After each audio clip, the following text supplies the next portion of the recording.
J'étais parti chez KFC. Quand ils sont venus en Chine pour la première fois, 24 personnes étaient candidats et ils ont pris 23. C'était la seule qu'on n'avait pas pris. Jack Ma, fondateur de Alibaba, est né en 1964 et a connu le massacre de la révolution industrielle. Il a vécu une enfance très dure et a eu sa licence en anglais dans son pays. Dans les années 2000, il cherchait de l'investissement. 20 ans plus tard, il devient l'homme le plus riche dans un pays qui compte plus d'1 milliard d'habitants. Il a une histoire incroyable. J'ai connu tellement d'échecs. Il y avait un examen pour aller à l'université. Je l'ai échoué 3 fois. Au collège, j'ai échoué 3 fois. Par la ville où je suis grandi, il n'y avait qu'un seul collège. Je pense que nous devions nous habituer aux échecs. J'ai été rejeté 3 fois en cherchant du travail. J'ai voulu intégrer la police et ils m'ont dit non, que tu n'es pas bien pour ça. J'étais parti chez KFC. Quand ils sont venus en Chine pour la première fois, qu'on avait pris 23 sur les 24 candidats. J'étais la seule à ne pas être accepté. J'ai candidaté à l'université de Harvard 10 fois. J'ai été rejeté 10 fois. Quand j'avais 12 ans, j'ai commencé à apprendre l'anglais. Et j'allais dans les hôtels pour aider les touristes et en retour, ils m'apprenaient l'anglais. Je n'ai jamais eu une formation en dehors de la chose. J'ai passé 9 ans à aider les touristes. Et non seulement ces touristes m'ont ouvert l'esprit et m'ont appris les choses différentes que mes parents ne m'ont pas appris. Ils m'ont donné le nom de Jack par un touriste américain. En 1995, j'étais aux États-Unis. Je n'avais pas connu l'Internet. On a créé une petite page moche et un ami m'appelle 15 minutes plus tard. Après, il me dit, Jack, tu as reçu 5 emails. Je te dis, c'est quoi l'email? Il m'a montré une page que les gens étaient contents parce que c'était pour la première fois que la Chine dispose d'un site Internet créé par un Chinois. Nos 5 premières années, Alibaba n'était qu'un site d'information où vous pouvez discuter simplement des produits sans conclure une affaire. Et on n'avait pas un système de paiement. J'étais parti voir les banques.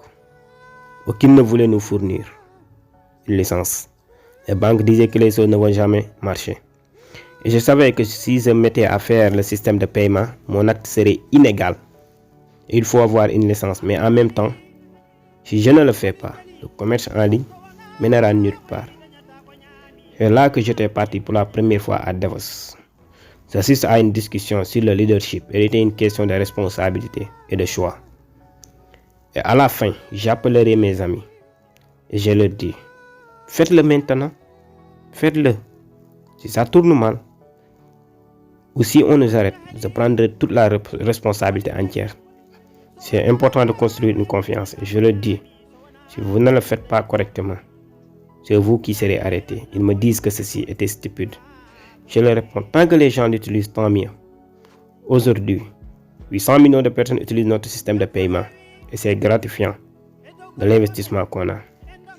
Chez Alibaba, on nous taxait de fous parce que nous n'avons pas fait comme un modèle américain. On est fou, mais on n'est pas stupide. Si tout le monde acceptait nos idées, nous n'aurions aucune chance. En 2001, Alibaba a eu quelques 3 à 5 millions de dollars aux États-Unis pour une campagne et nous sommes fait rejeter. J'ai dit à mon équipe, nous allons revenir encore. Quand j'étais jeune, je pensais que tout était possible. Maintenant, je réalise que tout n'est pas possible. Si vous continuez à travailler durement, il y a une possibilité. Pendant les 4 à 5 premières années, Alibaba voulait juste survivre. Et 5 ans plus tard, je réalise que j'ai changé la vie de plusieurs personnes. Pendant les 2 premières années, Alibaba n'avait généré 0,01 $. Nous étions tellement excités à vouloir continuer de travailler. Ce que je vous conseille, en tant que jeune, si vous ne le faites pas, rien n'est possible. Si vous le faites, vous avez au moins une chance, un espoir. Il ne faut jamais abandonner. J'aime bien le film Force Game. Les gens croient qu'il est con, mais lui, il sait ce qu'il fait.